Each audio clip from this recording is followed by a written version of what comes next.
I've got the honor to be the last presenter of today. I hope you all fill up with caffeine during the last break. So my name is Gardestrom, and I'm the project manager of Vindel River Life.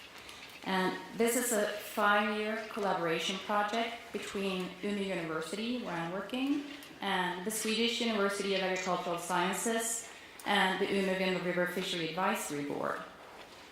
And we are working with restoring 44 kilometers of river stretch in 22 tributaries of the Vindel River. And most of our work we are doing by traditional methods, but in part of our work we're working with more advanced restoration methods, and that's what I'll focus on here today. And the title is Adding Large Structures to Improve Habitat Health. So the Vindel River is located in northern Sweden. It's a national river, meaning that hydropower development is prohibited. Here's a close-up in red, and the dotted line around it shows the Natura 2000 area. And it's in itself a tributary to Umeå River. And this river is very different geomorphologically, or whatever you say in English, compared to the river that Hamish just talked about in his interesting speech. First of all, it's supply limited for fine sediments. And we also have a very different disturbance regime here. I just learned that Winden in German means diapers. And no, we don't have diapers in the river. Instead, it's been used to transport timber. And so it's been adjusted to suit that purpose. We have lots of stone piers, lots of box booms separating the riparian zones from the water. And we have lots of channelized streams and tributaries, and lots of blasted rocks covering riparian zones. So here's a map showing the waterways that were used in 1907 to transport the timber from the inland forest out to the coast. So basically, forestry in combination with this dense network of streams and rivers set the foundation for the industrialization of Sweden. And the Vindel River, in the Vindel River, we had large-scale timber floating going on between 1850 to 1976. And basically what happened during that period was that these incredibly diverse networks of streams were completely modified. They were channelized, straightened, and side channels were cut off, and everything was cleared out of these systems. And it was done for one purpose, and that was to ease the transport of timber. Here's photos of timber floaters working. And as time went on, the demand of timber became very high in the world. So the timber transportation had to become even more efficient. So in 1950, we used bulldozers to completely clear all streams and channels in the Vindel River systems. Very efficient. Here are some of the results of that. Fairly straight channels. The rocks that you see in the channels, they've been put there in an earlier attempt to restore these systems. So in our project, as I said, we have 3 participants, and we have a budget of a little bit less than 2.7 million euros, of which half is financed by the Life Nature Fund. It's a 5-year project, and we have a little bit more than 1 year left. So in the best of the worlds, this would be the result of our work, but I think that river restoration still has quite a way to go to get anything near this, if it really is a goal. And where I come from, in our county, this is an extremely rare site. We only have like 3 or 4 pristine sites that haven't been used for timber floating. But these are very valuable for us as structural references. So here's a tributary that was restored just before our project started. It's considered being a very successful restoration. As you can see, the river is almost 3 times as wide. But if you compare it to the structural reference, there is really something missing. And that's the large structures. And hydrological calculations, together with lots of research on, for instance, sea dispersal, have shown that these large structures are very important to slow down the water and to trap organic material. So in part of our project, we are adding large structures. We are working with more advanced restoration methods. And we call it a re-restoration because we are doing it in sites that already have been restored. And in these sites, we also open side channels that have been closed. And in total, we do it in a 4-kilometer river stretch. And all these sites, they have reference sites upstream of them. So here are some photos from this work. We add lots and lots of trees. And that's because they've been shown to be very efficient at slowing down the water, but also they're extremely efficient at trapping organic material. And in channelized streams, the water is flushed down, so we need efficient trapping of the organic material. So this is really the base of the food web in the systems. It's food for aquatic insects, which in turn is food for fish. Here we have a boulder being moved by an excavator from the upland. And here's also another boulder being placed in the stream.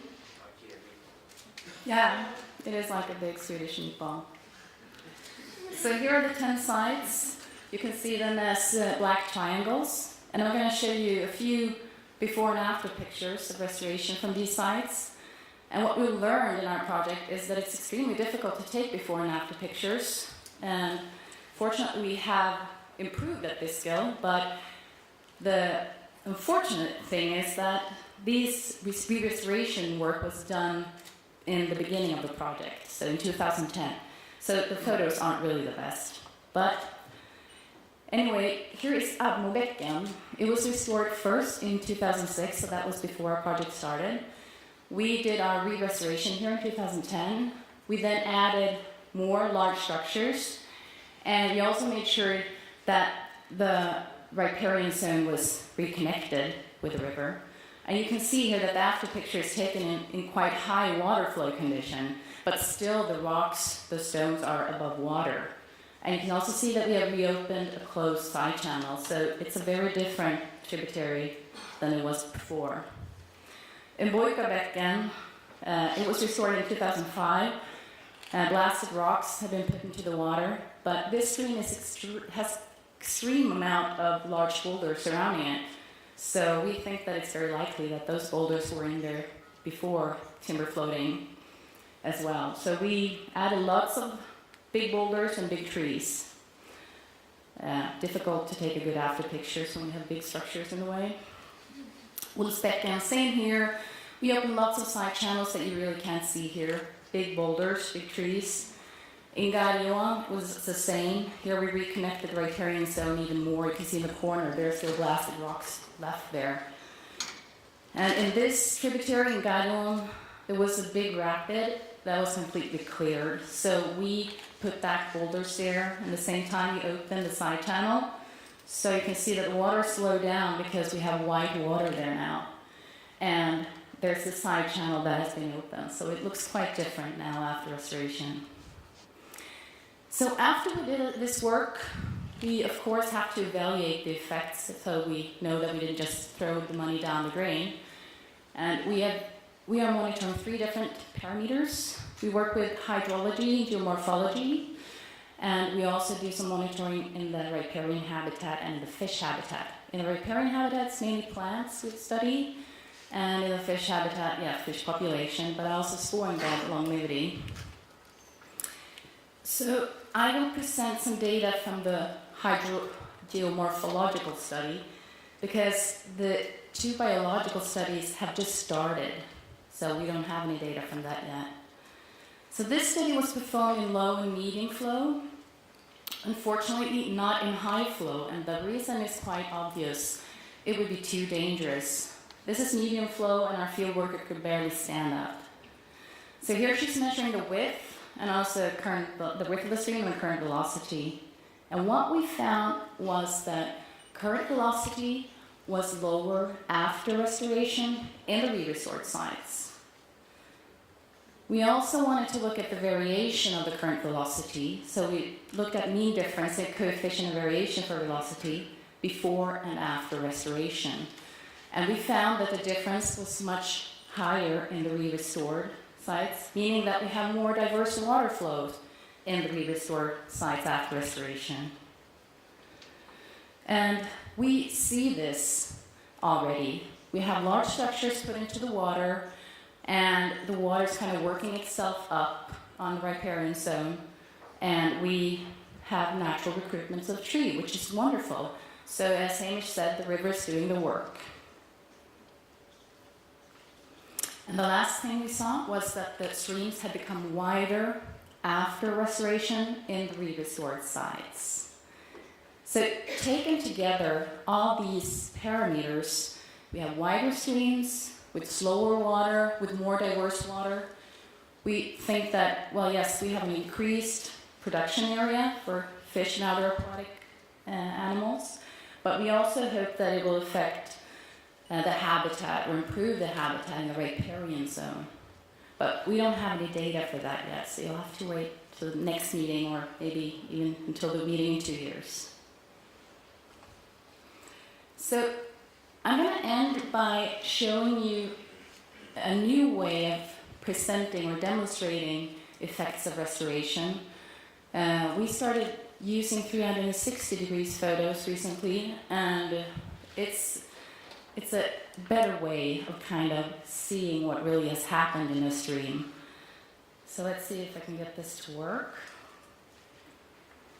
So you better hold on to your hats because I'm going to take you on a ride here. So here, this stream is Vormbäcken. We restored it with traditional methods, but this is before restoration. So you can see here lots and lots of blasted rocks on the riparian zone and channelized. Here's even a closed side channel. After restoration, we can look at it again, taken at the same season, same height of water. Now you can see that it's much wider. So have in mind, we have restored this one later using traditional methods, so we haven't had the money to put in large structures really, but we are very much influenced by the advanced methods. But you can see that there is still a big difference here. And you can see more of these, find more of these 360 degrees photos on our webpage. And there's a little thing up there, you can see it says 360 degrees images. And here you can also follow the progress of our project. And you find it at vimriverlife.se. So I want to say thank you.